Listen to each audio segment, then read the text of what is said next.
She laughed at the gift I made with love. I stayed silent and sold the wedding venue she bragged about. Subscribe to my channel and let me know in the comments where you're watching from. This is my story. The brush strokes were still wet when I wrapped the canvas. Every shade captured 4 generations of our family in oil paints, with spaces for future children.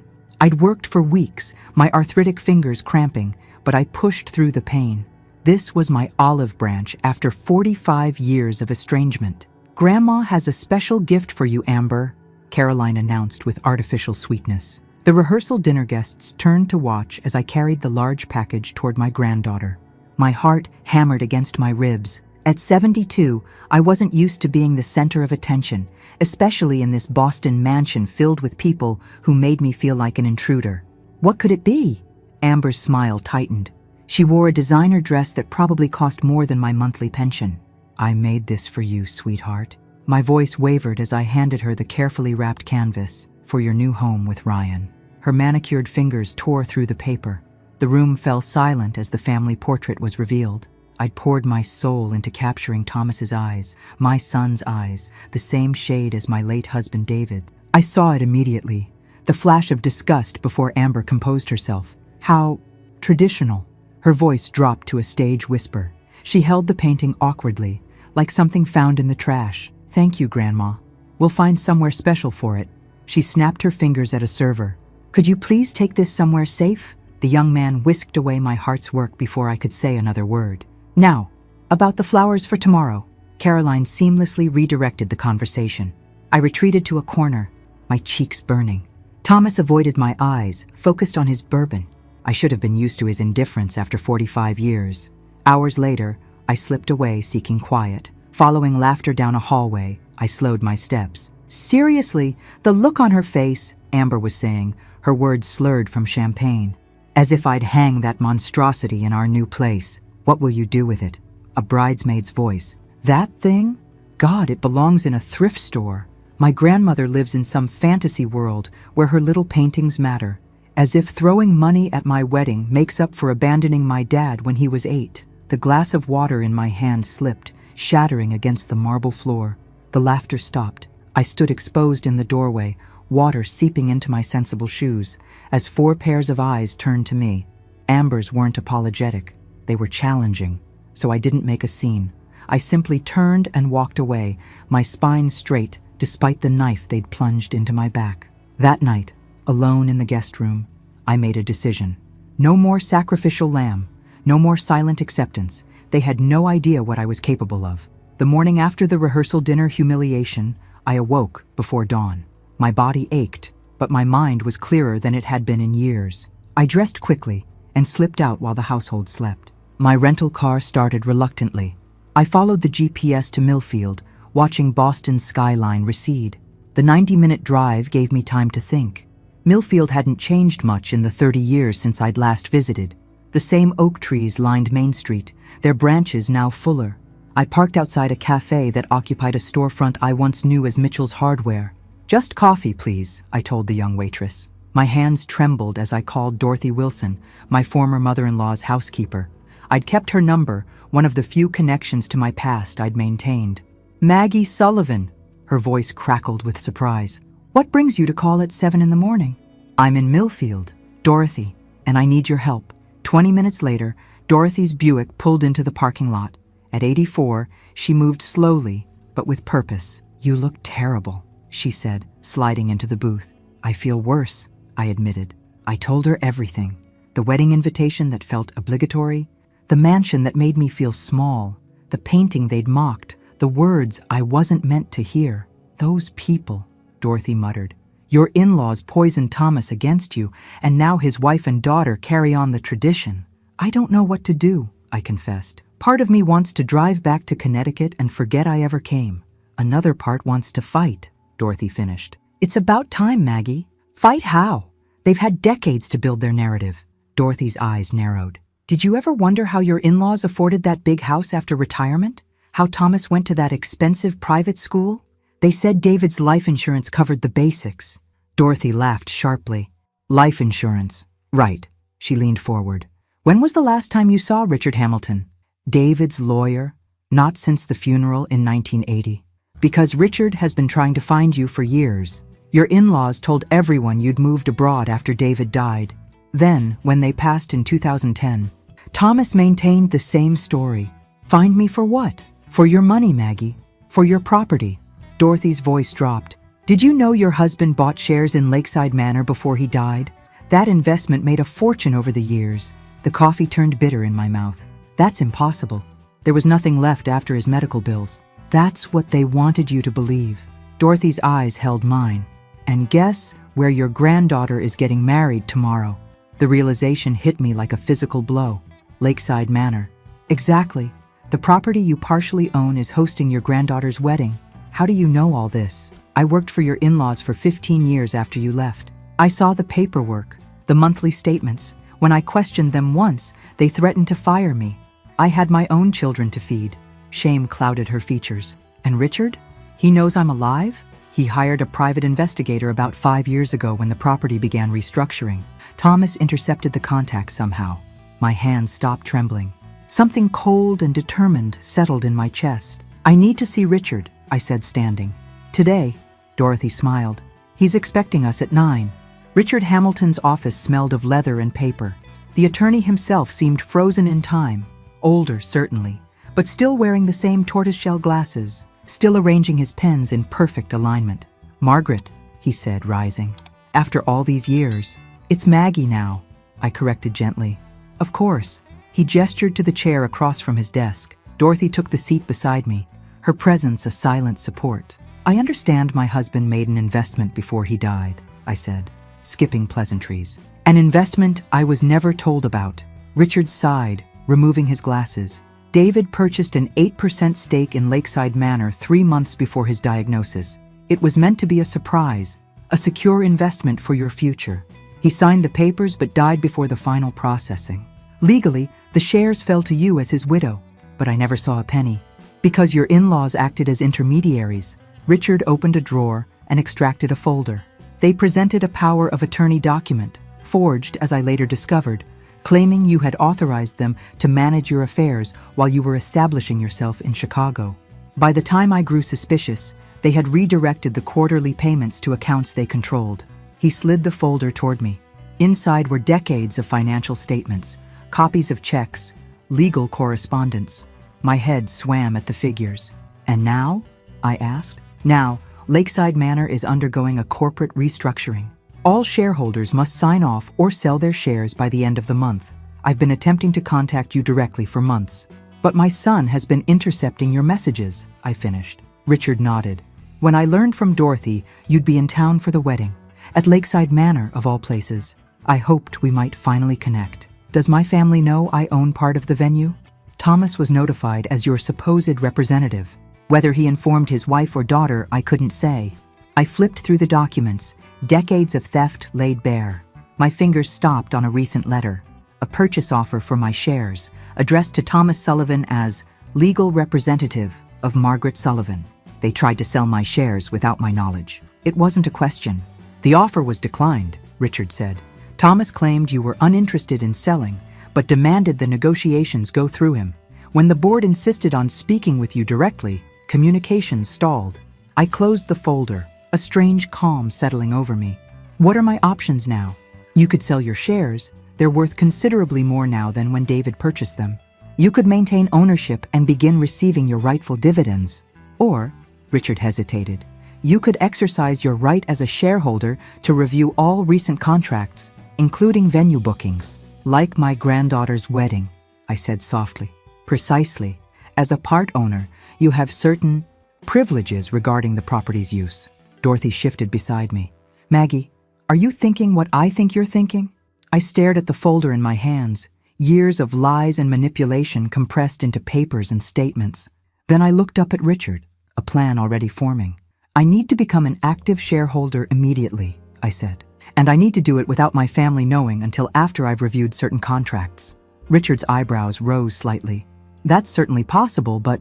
And I'll need access to all communication between Lakeside Manor and the Sullivan family regarding this weekend's event. A hint of a smile touched Richard's lips. I take it you're not planning to disrupt the wedding? No, I said, surprising myself with how steady my voice sounded. I'm planning to host it. I returned to the Sullivan mansion just after lunch, armed with knowledge that felt like both a shield and a sword. The house was in chaos. Caroline barking orders at caterers, Thomas secluded in his home office. No one had noticed my absence. Amber sat in the sunroom, surrounded by bridesmaids. I paused in the doorway, watching her laugh and toss aside gift cards after barely reading them. She noticed me hovering and her smile faltered. "Grandma, where have you been?" "Taking care of some business in Millfield," I replied. "On the day before my wedding?" Her tone suggested I'd committed some sin. It couldn't wait. I stepped fully into the room. Actually, it was about Lakeside Manor. Something flickered across Amber's face. Wariness, perhaps. "What about it?"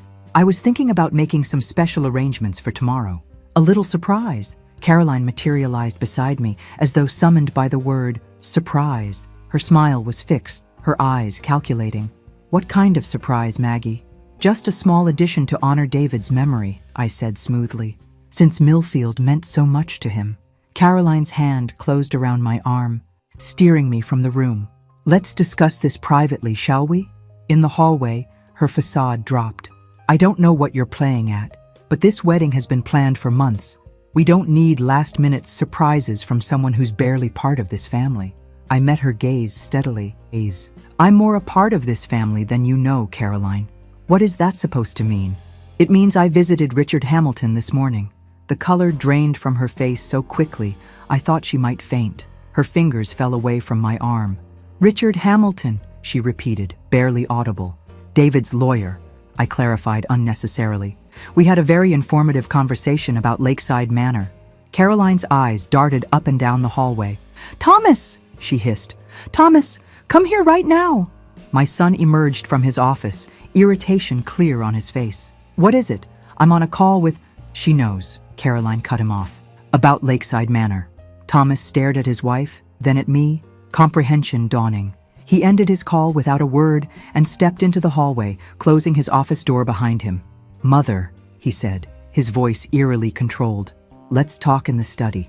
I followed them into the wood-paneled room that smelled of Thomas's expensive cigars. Caroline closed the door forcefully. "How much did Richard tell you?" Thomas asked without preamble. "Everything," I said simply.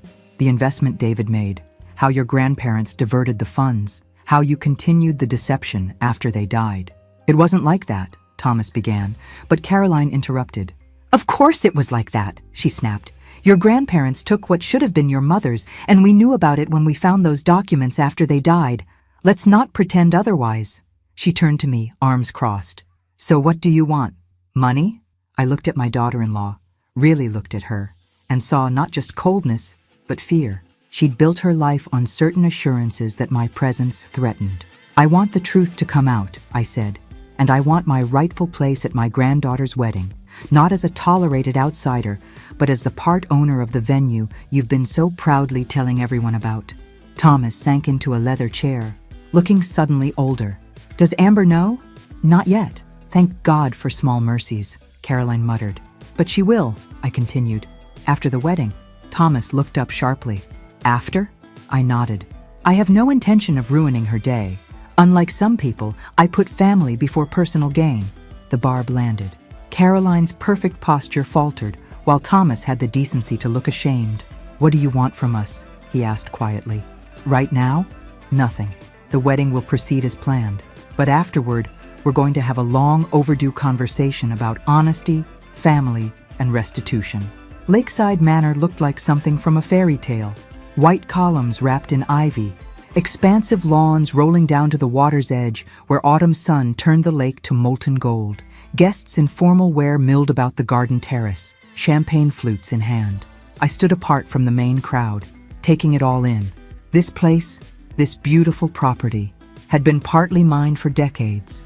Its profits diverted, its connection to me deliberately obscured. Yet seeing it now, I felt no bitterness, only a strange sense of homecoming. "Mrs. Sullivan?" A venue staff member approached. "The ceremony will begin in 15 minutes. May I show you to your seat?" "Thank you, but I know where I'm going." I smiled, enjoying the small power of familiarity with a place I'd only physically visited yesterday. I made my way to the ceremony area, where white chairs faced an arbor festooned with roses. The front row on the bride's side had a gap, the seat Thomas had grudgingly allocated to me. Not quite family, not quite stranger. Instead, I chose a seat in the third row, beside Dorothy. Close enough to see, far enough to observe unnoticed. Nervous, Dorothy whispered as I settled beside her. Strangely, no. And it was true. The shakiness that had plagued me since arriving in Boston had vanished. In its place was a calm certainty, not about what would happen, but about who I was. The guests took their seats as the music shifted. Thomas and Caroline processed down the aisle, picture perfect in their formal attire. If you didn't know them, you'd never guess the tension beneath their poised exteriors. Ryan and his groomsmen took their places by the arbor, his expression a mixture of joy and anxiety. Normal pre-wedding jitters or awareness of the undercurrents threatening this family. The music swelled, heads turned. Amber appeared at the end of the aisle, radiant in white, her train floating behind her. Alone, she'd insisted on walking herself down the aisle. A modern bride making her own choices. As she passed our row, her eyes flickered briefly toward me. No smile, but no coldness either. Just recognition. The ceremony was beautiful in its simplicity. Traditional vows spoken with genuine emotion, rings exchanged with trembling fingers. Whatever complications swirled around them, Amber and Ryan's affection seemed real. At the reception, I sat at a table far from the main wedding party, a placement that would have stung yesterday, but now felt strategic. I could observe everything. Caroline's brittle laughter as she moved from table to table, Thomas's increasing reliance on scotch as the evening progressed. They think they've dodged a bullet, Dorothy murmured, that you'll wait until Monday for your confrontation. I will, I confirmed. Today isn't about the past, it's about their future. Speaking of futures, Dorothy nodded toward the ballroom entrance. Isn't that your painting? I turned to see two staff members carefully hanging my family portrait in a prominent position, exactly where I'd instructed the venue manager to place it yesterday, using my newly acknowledged authority as a part owner. Across the room, Caroline noticed too. Her champagne glass froze halfway to her lips, her expression cycling through shock, outrage, and calculation. She said something urgent to Thomas, who turned to look at the painting, then at me. Our eyes met across the crowded room. I raised my glass slightly, my expression neutral, not gloating, not challenging, simply present. The day after the wedding, I awakened early in the guest room of the Sullivan Mansion. Amber and Ryan had departed for their honeymoon, a 2-week Mediterranean cruise. Thomas and Caroline had gone to their country club, maintaining their Sunday routine despite the circumstances. I packed methodically, preparing for my return to Connecticut. Tomorrow's meeting with Richard and the Lakeside Manor Board would formalize my position as a shareholder. The next day would bring the financial accounting, the uncomfortable questions, the legal implications of decades of diverted funds. As I folded my dress, my phone rang. Richard Hamilton. Maggie, he said gravely. There's been a development. My heart stuttered. What kind of development? Thomas came to my office this morning with his own attorney. He wants to meet today, not tomorrow. I sat heavily on the bed. I see. I advised against changing our timeline, but he was insistent. He mentioned something about getting ahead of the situation. A cold certainty settled in my stomach. He's going to try to contest my ownership. Possibly. Given the statute of limitations for fraud is 7 years in Massachusetts, he can't deny your rights to the property, but he could argue that your inaction constitutes abandonment of the asset. That would be difficult, given that I didn't know the asset existed, I pointed out. Yes, but legal battles aren't about what's right. They're about what can be argued convincingly to a judge. Richard sighed. I'd hoped for a more amicable resolution. After ending the call, I considered my options. I could meet Thomas on the battlefield he'd chosen. Lawyers, arguments, perhaps court. Fight for what was rightfully mine with the same weapons used against me for decades. Or I could change the game entirely. Game. I dialed Dorothy, who answered immediately. I need a favor, I said. Actually, several favors. 2 hours later, I sat in Richard's office, reviewing the documents he'd prepared. Not the confrontational demands he'd originally drafted, but something different, something that had surprised him. Are you certain about this approach? He asked, adjusting his glasses. You'd be leaving significant money on the table. I'm certain, I replied. Money has never been what this was about. The door opened, and Richard's assistant showed in Thomas, accompanied by a sharp-faced woman in a severe suit, his attorney. My son looked tired, the previous day's celebration and current stress evident in the shadows beneath his eyes. "Mother," he said stiffly, "this is Patricia Whitman, my attorney."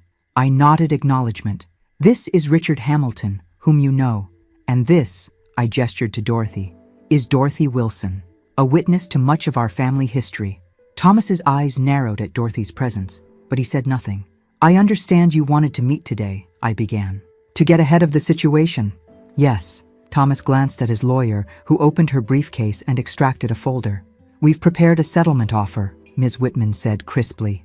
"While we acknowledge that certain financial arrangements regarding Lakeside Manor were improperly handled, we believe the statute of limitations would significantly complicate any legal claim Mrs. Sullivan might make." Richard started to object, but I placed a hand on his arm. "What exactly are you offering?" Ms. Whitman slid a document across the table. "A one-time payment of $50,000 in exchange for Mrs. Sullivan relinquishing all claims to Lakeside Manor and signing a non-disclosure agreement." I didn't bother looking at the paper. $50,000 for 45 years of diverted income from an 8% ownership stake in a property worth millions? Thomas shifted uncomfortably. "Mother, be reasonable. This could get messy if we take it to court." "Messy for whom?" I asked quietly. No one answered. I reached into my folder and withdrew the documents Richard had prepared at my request. "I have a counter-offer." Ms. Whitman's expression remained professionally neutral, but Thomas leaned forward slightly, wariness in his eyes. "I will transfer my 8% ownership of Lakeside Manor into a trust," I said, sliding the papers toward them.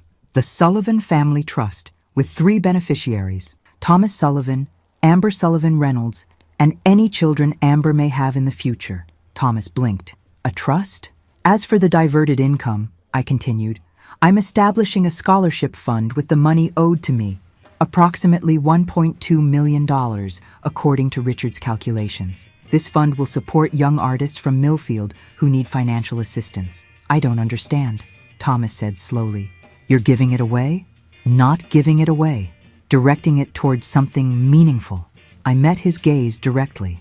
"Something that honors both your father's investment and my own sacrifices." Ms. Whitman flipped through the documents with growing confusion. "There must be a catch. What are your demands?" "Just one." I took a deep breath. "The truth. I want a family meeting. You, Caroline, Amber, when she returns from her honeymoon. I want to tell my story, all of it, with Dorothy present to corroborate the parts she witnessed. And I want you to listen. Really listen." Thomas stared at me. "That's all you want? To tell your side?" "That's all I've ever wanted." "Thomas, for 45 years." Ms. Whitman leaned toward my son, whispering urgently, but he waved her off. "When?" he asked simply. "When Amber returns. This involves her too." Thomas studied the documents for a long moment, then looked up with an expression I couldn't quite read. "You could take everything. Why aren't you?" "Because it was never about the money," I said softly. "It was about being erased from my own family's story." As they left with copies of my proposal, I felt lighter than I had in decades, not because I'd won.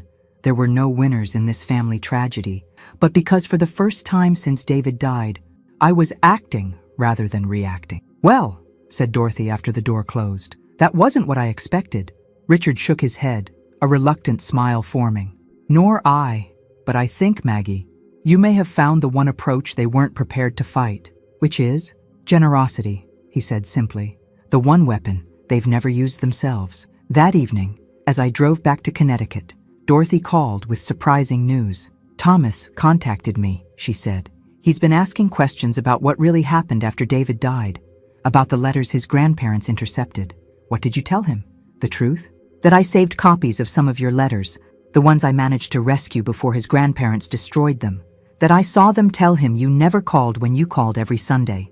That they returned your gifts with 'address unknown' written on the packages." I gripped the steering wheel tighter. How did he react? He was quiet for a long time. Then he asked if I still had those letters. Dorothy paused. I told him yes. He's coming to see them tomorrow. "After all these years," I murmured, "he's finally asking questions." People can change, Maggie, even after decades of believing a lie. Sometimes I agreed, though part of me wondered if Thomas was simply looking for weaknesses in my position before our family meeting. Either way, the truth was finally emerging from the shadows. The 2 weeks of Amber and Ryan's honeymoon passed in a strange limbo. I returned to my Connecticut home, resuming my quiet routines. But everything felt different, as though I'd brought back a new version of myself from Boston. I painted differently too. Bolder strokes, brighter colors, less concern for others' judgment. The Maggie who cared desperately for approval had stayed behind in that mansion. Thomas called 3 times. Brief, awkward conversations about the family meeting scheduled for the Saturday after Amber's return. He'd signed the trust documents, he informed me. Caroline was processing the situation. Amber hadn't been told anything yet. She deserves to enjoy her honeymoon, he said, a protective note in his voice. I agree, I replied, surprised by his consideration. On his 3rd call, Thomas's tone changed. I've been to see Dorothy, he said, his voice strained. She showed me your letters, and the gifts you sent that were returned. I waited, my heart pounding. I don't know what to say, he continued, except that I'm starting to see things differently. I've started seeing a therapist to help process everything. It wasn't an apology, but it was the first crack in the wall between us. When the day of the family meeting arrived, I dressed with care in a deep green suit I'd bought specially. Dorothy picked me up in her Buick, and we drove to Millfield together. Thomas had suggested the Millfield Inn, a neutral location. Not his home with its loaded history, nor Lakeside Manor with its complicated ownership. They were already seated when we arrived. Thomas, Caroline, Amber, and Ryan. My entrance stilled their conversation. 4 pairs of eyes tracking my movement as Dorothy and I took our places. Thank you for coming, I said, my voice steadier than I'd expected. Amber looked tanned and rested from her honeymoon, but confusion clouded her features. Dad said this was important family business. Something about Lakeside Manor? Thomas cleared his throat. Yes, but it's complicated. More than I initially explained. Maybe we should start at the beginning, I suggested gently. With the truth, all of it. Caroline shifted uncomfortably but remained silent. Thomas nodded, looking unexpectedly vulnerable. I began my story, not with recriminations, but with love. My love for David, his diagnosis, our desperate financial situation, the impossible choice I'd faced, stay with my 8-year-old son but watch my husband die without treatment, or accept the job in Chicago that offered health insurance and enough income for specialized care. Your grandparents presented it as an easy solution, I told Thomas. They would care for you while I established us in Chicago. Once David was receiving treatment and I had secured housing, you would join us. I remember being afraid of moving to Chicago, Thomas said quietly. Afraid of hospitals. Grandma and Grandpa said I could stay until Dad got better. Yes, I nodded. What you couldn't have known was that they never intended for that arrangement to be temporary. They'd always resented David for taking me away from Millfield. Dorothy spoke up, describing how my in-laws had intercepted my letters, told Thomas I was too busy with my new life to call, gradually rewriting the narrative until I became the villain. I worked in their home, she said. I saw it happen, day by day. The half-truths that became outright lies, the gifts from your mother that disappeared before reaching you. Thomas's face had gone pale. I remember asking why Mom never called. Grandma said the long-distance charges were too expensive for her. I called every Sunday at 4 p.m., I said softly. For 2 years, until they changed their number without telling me. Amber was watching her father intently, her expression unreadable. Why are you telling us this now, after all these years? I explained about Lakeside Manor, about David's investment, about the decades of diverted funds. As I spoke, Caroline's posture grew increasingly rigid, while Thomas seemed to physically shrink into himself. So you own the venue where we got married, Amber said slowly. And you knew before the wedding. I found out the day before the rehearsal dinner, I confirmed. And you didn't say anything? There was an accusation in her voice, but also confusion. You let the wedding happen, knowing what? I asked gently. That your grandparents lied? That your father continued a deception he may not have fully understood? Those weren't your burdens to bear on your wedding day. But they're our burdens now, Ryan said. Speaking for the first time, he placed his hand over Amber's on the table. All of this history, it affects all of us. Yes, I acknowledged. It does. That's why I've chosen to handle it the way I have. I explained my decision about the trust, about the scholarship fund. Silence fell when I finished speaking. Thomas stared at the table, Caroline looked out the window, and Amber studied me with an intensity that reminded me of David. "I have questions," she said finally. "Lots of questions. I'll answer them all," I promised. "No more secrets. Why didn't you fight harder?" The question burst from Thomas suddenly, his voice raw. "If you loved me so much, why didn't you come and take me away?" The question I'd asked myself 1,000 times. "I tried," I said, my voice breaking. "I consulted lawyers, but your grandparents had resources I couldn't match. They threatened to expose David's mental health struggles if I pursued custody, information that would have destroyed his professional reputation and voided his life insurance." I took a shuddering breath. "And then, when you were 12, you told me yourself that you didn't want to live with me. Do you remember?" Thomas frowned, then understanding dawned. "The summer visit, when you came to take me to the lake." I nodded. "You said your home was with Grandma and Grandpa now, that I was just the woman who sent checks." The memory still had the power to cut. "I didn't know then how thoroughly they'd poisoned your perception of me." Dorothy reached over to squeeze my hand as tears spilled down my cheeks. Across the table, Thomas's eyes had grown wet as well. "I didn't know," he whispered. "I didn't know any of this." "Perhaps not consciously," Caroline said, surprising us all. "But there were signs. I found letters from Richard Hamilton in your parents' papers after they died. I showed them to you, but we both chose to ignore them. It was easier than questioning everything we thought we knew." Her admission hung in the air, the first honest thing she'd ever said to me. Amber stood abruptly. "I need some air." She looked at Ryan, who rose immediately to join her. "We'll be back. I just need to process this." After they left, silence descended again, heavier this time. "What happens now?" Thomas asked finally. "That," I said gently, "is up to all of us." The reconciliation didn't happen overnight. It couldn't, after decades of misunderstanding and hurt. But that day marked the beginning of a slow, careful rebuilding. Fall gave way to winter, the New England landscape transforming with the familiar alchemy of seasons. My Connecticut home became a gathering place, tentatively at first, then with increasing frequency. Thomas came alone initially, a week after our meeting at the Millfield Inn. He sat awkwardly in my living room, surrounded by my paintings, struggling to reconcile the mother he'd imagined with the woman before him. "I've been seeing a therapist twice a week," he admitted, trying to understand how I could have believed something so completely that wasn't true. "We believe what we need to believe," I said, "especially as children." He looked up, his eyes searching my face. "Did you hate them? My grandparents?" I considered carefully. "Not hate. I resented them for taking you from me. I was angry that they manipulated the situation. But they loved you, Thomas. In their way, they thought they were doing what was best. By lying?" The edge in his voice suggested he wasn't ready to extend the same understanding. "By keeping you in Millfield, with stability and their version of family." I sighed.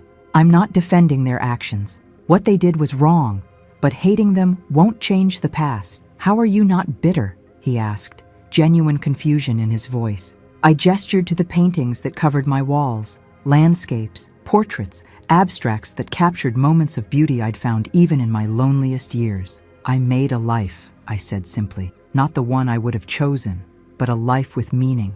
Bitterness would have poisoned that." Thomas visited again 2 weeks later, bringing childhood photos I'd never seen, birthdays, school plays, vacations, filling in the gaps of the years I'd missed. It was painful, but also a gift, a willingness to include me in his history, however belatedly. Carolyn came with him the third time, her perfect facade noticeably softened. She brought Amber's childhood album, awkwardly explaining that she thought I might like to see it. "I wasn't kind to you," she said as we turned the pages together. "I judged you based on a story I never questioned." "You protected your family as you understood it," I replied. "I can respect that, even if the methods were flawed." She looked startled, as though kindness was the last thing she'd expected. Amber and Ryan visited at Thanksgiving, not for the actual holiday, which they spent with his family, but the weekend after. They brought pumpkin pie and questions, so many questions. About David, about my life as an art teacher, about how I'd survived the years of separation. "I've been thinking about your scholarship fund," Amber said as we washed dishes together. "For young artists from Millfield." "What about it?" I handed her a plate to dry. "I'd like to help. Maybe expand it to include mentorships." She hesitated. I've been reconsidering some of my own choices. Marketing isn't fulfilling me the way I thought it would. What would? I asked. I'm not sure yet. Ryan's been encouraging me to take some art history courses. I always loved that in college, but Dad said it wasn't practical. I watched her dry the plate with careful attention. This granddaughter I was only beginning to know. You have time to figure it out. That's a gift not everyone gets. 1 year after Amber's wedding, we gathered at Lakeside Manor for the official launch of the Sullivan Arts Scholarship. The venue's grand ballroom had been transformed into a gallery, displaying works by the scholarship's first recipients, alongside several of my own paintings. I stood near the entrance, watching people filter in, community members, artists, educators, and my family. Thomas arrived alone, looking more at ease in himself than I'd ever seen him. His separation from Caroline had become permanent 3 months ago, their divorce proceeding with surprising civility. Quite a turnout, he said, joining me. The director says they've never had this many people for an exhibition opening. People are curious, I replied, and the students' work is remarkable. So is yours. He nodded toward a wall where 3 of my paintings hung, landscapes of Millfield across different seasons. Amber and Ryan arrived next, slightly breathless from rushing.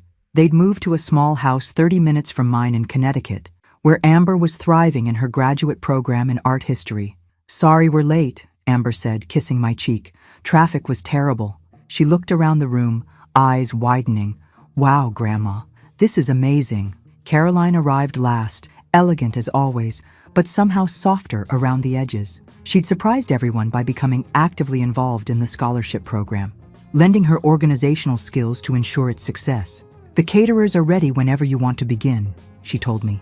And the press is here, local papers and the regional arts magazine. I nodded, suddenly nervous about the short speech I was expected to give. Dorothy appeared at my elbow, as if sensing my anxiety. You'll do fine, she assured me. Just speak from the heart. The event director called for attention, introduced me with a brief biography. As I moved to the small podium, faces turned toward me, some familiar, many unknown, all attentive. Thank you for coming tonight, I began, my voice steady. The Sullivan Arts Scholarship was born from a belief that art connects us across time and circumstance, that it can heal wounds, bridge divides, and tell truths when words fail. I glanced at my family, standing together near the front of the room. Thomas, Amber, Ryan, even Caroline. Not the picture-perfect unit I'd once imagined, but real people with real flaws and real capacity for growth. This scholarship honors my late husband, David Sullivan, whose investment years ago made it possible. It honors the young artists of Millfield, whose talent deserves nurturing. And it honors the power of truth, sometimes painful, always necessary, to transform lives. After my speech, as people mingled and admired the artwork, Richard Hamilton approached me. Though retired, he'd remained involved in finalizing the legal structures for the scholarship and trust. Congratulations, Maggie, he said, raising his glass of champagne. David would be proud. I think he would, I agreed. Though probably surprised as well, Richard smiled. Life rarely follows the path we expect, does it? I glanced across the room where Amber was introducing Ryan to one of the scholarship recipients. Her hands animated as she explained something about the young woman's painting technique. Thomas stood nearby, listening with genuine interest. No, I said softly. It doesn't.